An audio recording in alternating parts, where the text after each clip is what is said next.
Okay, so I had a customer that had seen my video on the LED fan mod using, I wound up using the Cooler Master fans, but I had tested these AF120 fans, and I had shown you how you can take basically the 3-pin fan connector, cut it off, and then add one of these VGA fan connectors here to adapt it to the Xbox One. And it works great, with the exception that these 3-pin fans don't have a PWM. So if you use your system in instant on mode, the fans never shut off. As it turns out, in instant on mode, you're still providing 12 volts to the fan, but PWM tells the fan to shut down or just stop spinning. So the thought we had was to add LEDs to a stock Xbox One fan, and that's what I did here. But before I did this, I wanted to see what made the AF120 tick. So basically, to take these apart, it's pretty straightforward. So you basically, this fan part here is this here, and you pull it straight out or just pull away, and this will pop off. And then inside there is this piece. So basically, that's like the board or the fan motor is inside there, and then you pull this out, and you can just pull this out. There's a little more, you gotta unwire the fans and stuff like that, or the LEDs, but basically you're left with the bare board here. Now on this AF120, they used 5mm round LEDs, and these are super bright LEDs, and I had some standard 5mm round LEDs I had picked up from Radio Shack a number of years ago. And let me show you what this looks like plugged in. And so you can see basically, you know, here's the super bright LED versus the standard or the Radio Shack round 5mm LED. It's not very bright. So the customer really wanted green, and for the front of the console, we were going to use the 0603 super bright green LEDs. They're really tiny. I mean, you can see in comparison, but these are actually much brighter. So we decided to use these instead of this on this fan. Now, before I show you this in action, I just want to mention the reason I took this apart, aside from potentially harvesting the LEDs. I wanted to understand how these LEDs are being powered. And if we look at the back of the board here, you won't really be able to see this on camera, but there's basically a resistor for each of these LED lines. So all four here. So yeah, let me get some kind of pointing device here. So we have resistors all around the board. There's 4 of them for the actual LEDs, and it's a 680 ohm resistor. So it's each LED is a 3-volt LED that's provided 12 volts, and the resistor here gets the proper voltage down. And in this case, they use 680 ohm. So I decided I'd use that as my benchmark for doing, or what I would use on the fan mod for the OEM, is I'd use 680 ohm resistors. I have these radial type, I forget what they call these, through hole resistors. They're 680s. But then I also have these smaller SMD 680 ohm resistors. And in the case of using smaller LEDs, it makes more sense to use these. In the perfect world, I'd rather have super bright green. I ordered some. I don't have any right now. So I'm just mentioning that in the future, I plan on using these instead. And I'll show you why. These are much easier to deal with for, obviously, because they're much larger. But there's a few other reasons to use these. But in the end, from the standpoint of the mod and then how you see it from the Xbox itself, from the outside of the Xbox, you can't really tell whether you're lit by these smaller SMD LEDs versus the bigger LEDs. Anyways, so what I had done here is I've drilled a bunch of holes.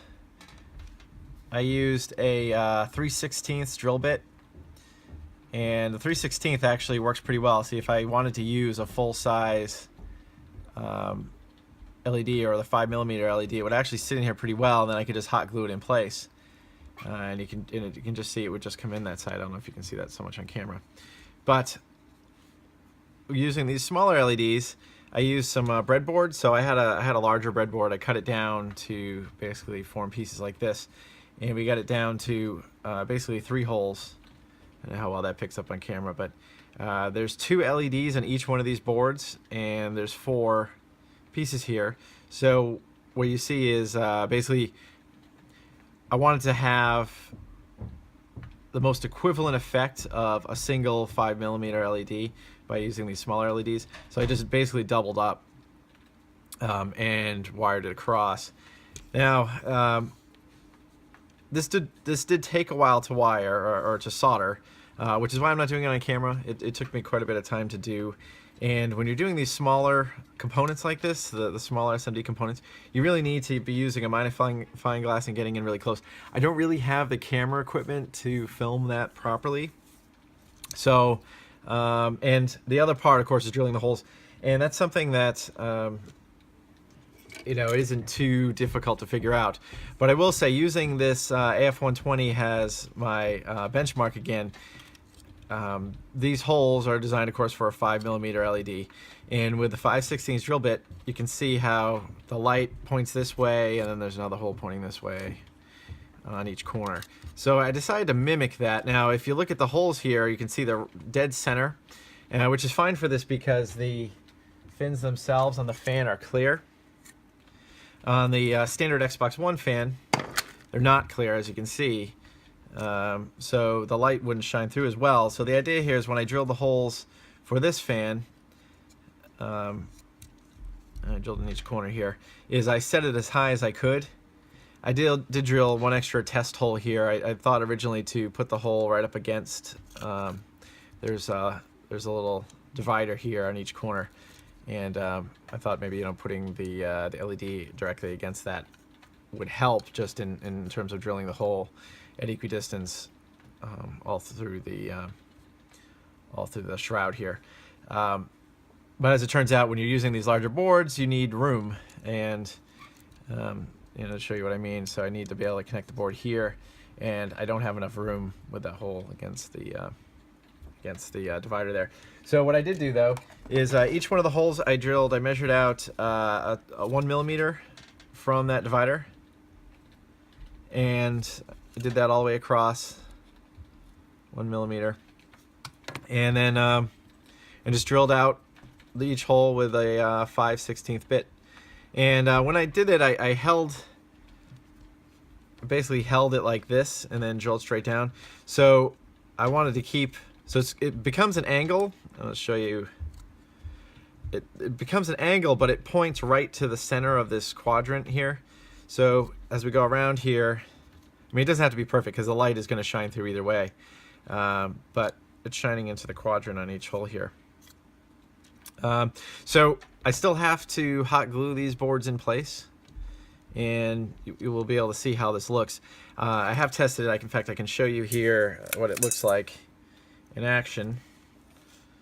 Now again, this is an OEM fan, but I'm running straight 12 volts without PWM, so it's going to run at 3,000 RPM. But you can see the effect of the lights there and how that looks. It's very bright, and it'll be consistent with the front of the console because it's the exact same LED. And see, so basically what we're going to do here is move each LED into the holes and hot glue them in place. And you can see the effect there. Should look pretty nice. In fact, it might even look better than the Corsair, and we'll actually compare the two, the Cooler Master rather. I'll compare the Cooler Master and then this fan with that. But anyways, so there you go, that's it. So the next thing I'm going to do is hot glue this, and I'll show you what it looks like all wired up, or at least the wire completed. And then I'll also talk about the different power sources. In this example here, I'm pulling 12 volts from the actual fan power, which I can't actually do when this goes into place, especially if you want to use instant on mode. Instead, I'm going to draw the 12 volts from the Blu-ray drive, and I'll show you how that's wired up as well. The Blu-ray drive is one of the few components in the Xbox One that actually goes into low power mode. I guess technically it shuts off, but when it goes into instant on mode and you turn it off, most of the things still stay running. The hard drive, for instance, stays running. There's still power to the fan, but the PWM shuts it down. The DVD drive, within a minute, sometimes it's instant. As soon as it shuts off, the power to the Blu-ray drive shuts off. Other times it takes about a minute, but it does shut off. If you used any of the other source, these LED lights would be on all the time, even in instant on mode. So anyways, so I'm gonna hot glue this up and show you what that looks like. One last thing to mention here is these little boards and how I wired it. So like I said, there's two LEDs on the front side. I wired them so that, yeah, I'll turn it this way, which is how I was looking at when I was actually doing it. The left side of this board is the positive. Wait, I'm sorry. Actually, that's not true. That's how I originally did it. The left side, looking at it this way, so the left side's positive and the right side's negative. The reason for that is I could just basically solder in the black wire across the two terminals on the LED on the back. And then on the left-hand side, which is positive, I added two resistors in the back. It's covered up here, the wire, by the wire, but I added two more 680 ohm resistors on the back and then wired the power line across those two resistors. So basically, the middle posts here are being fed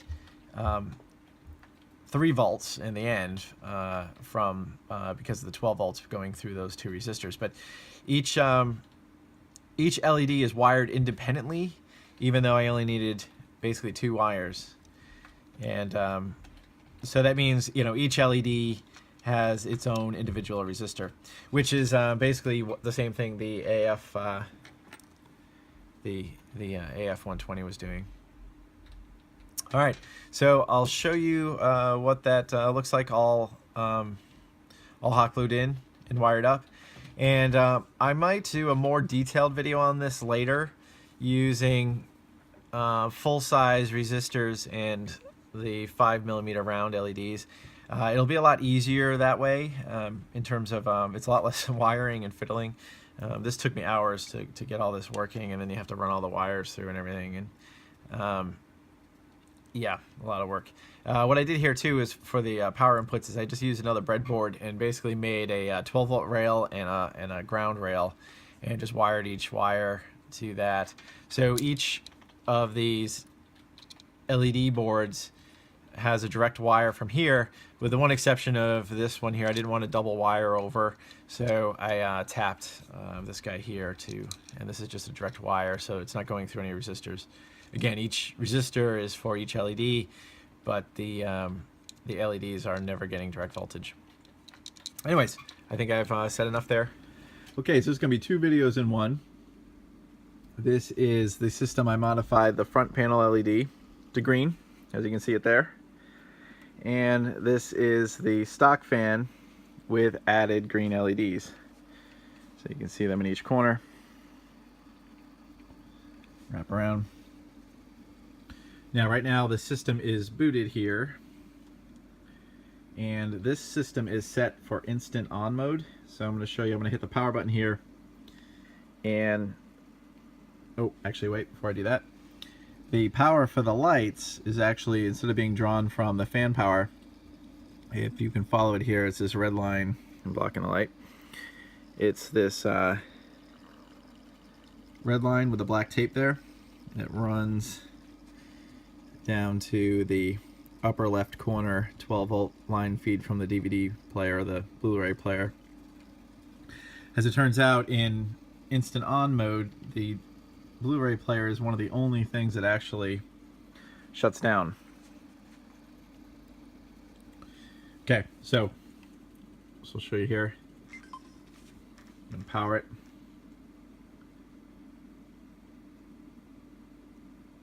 And you'll notice there's a delay from, so the system right now is, well, technically in instant on mode.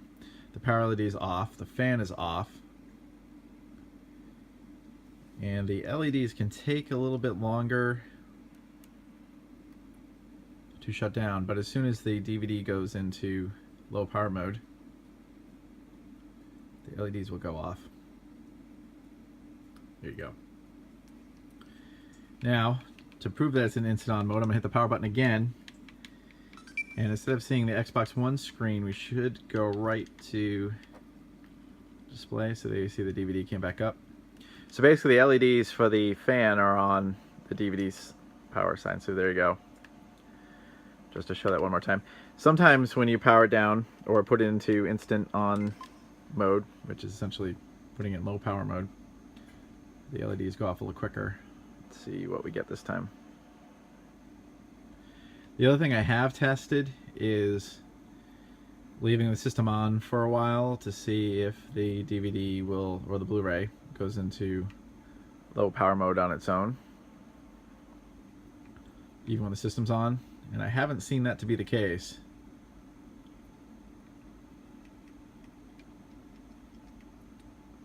But if it does happen, I will let you know.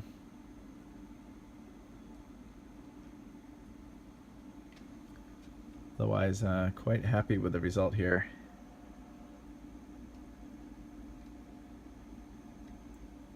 There you go. It's kind of a cool thing, actually. It's like when your car lights go off after you walk away from your car. All right, well, there you go. So that's the green. This is a white Xbox One with a green LED on the front and green LEDs in the fan. I'll show the system one more time with the case put back together so you can see the effect on the outside of the case, or from the outside of the case. One more thing I wanted to mention was the custom LEDs. I hot glued them in place over the holes. I don't know how well you can see. See, that's pretty dark in here. But I hate using hot glue. In this case, there's really no other choice. You have a round hole and you have a rectangular board. So there's really no other way to do it. But that said, I tested how well it sticks, so I glued it in and tried to actually take one off. And I was able to do it, but it took a lot of doing. I had to use a scraper basically to get the hot glue to come off the side of the fan. This plastic on this fan is actually kind of a rough surface. It actually works out really well for hot glue. It sticks really well to it. Unlike the outer case here, which is like a smoother material, hot glue does not stick to this well at all. Not that I would put hot glue on the outside, but when I reversed the grill, I tried to hot glue it to the top of the case, and it has the same type of plastic on that, and it just doesn't hold at all. It comes right off. Anyways, just wanted to point that out. Okay, aside from how scary this looks, this is the new system that I just completed with the stock fan with added LEDs versus the Cooler Master LED fan. And first of all the fan noise you hear, of course, is the Cooler Master, which is running at full speed. The Xbox One here is not, well, it's quiet. It's running at about 900 RPMs, about half the speed of this system here. They both have the same LEDs on the front, as you would expect. But anyways, I just want to do a quick comparison between the two. You can see the amount of light is significantly greater in the new system. And you retain all the functionality of the stock fan. Okay, so we tested a game, both off disk and off the hard drive. And I just want to point out again with this mod on the fan that this is off the disk, that the DVD drive does shut down when it's not being used, and thus the lights go out on the fan. The fan still runs, of course, because it's on a separate line. Well, the short of it is the only device that actually goes into any sort of standby is the DVD drive, which is why I drew the power from there in the first place. But it seems to do it even while the system's running, which is kind of interesting. So essentially the lights on the fan now become the optical drive power indicator. But so let's see what happens. I'm going to go back to the menu here, and see what happens if we hit the eject button. Yeah, there you go. So there's your power control for your lights. Just hit the eject button and it'll wake up the drive. It's kind of interesting. All right, well, enough on that. So if anyone is aware of a better power source for basically this, so this is what we're trying to counteract. So this system, actually this system will fully power off. I forgot, I got to put it back into instant on mode. So when it does this, this is actually be fine. But what I'm trying to do is make it so when you do have your system in instant on mode and you hit the button, the lights will eventually go off. Right now this is still in energy saver mode, so everything should shut down at the same time. But if I drew from the fan in instant on, the lights would still stay on. Anyways, if anybody has a heads up on that, I'm aware of 3 points, you know, the fan point, as I pointed out, the DVD point, and the point underneath. And I've tested, there's a bunch of other points along the board, but they all seem to still provide power in instant on mode.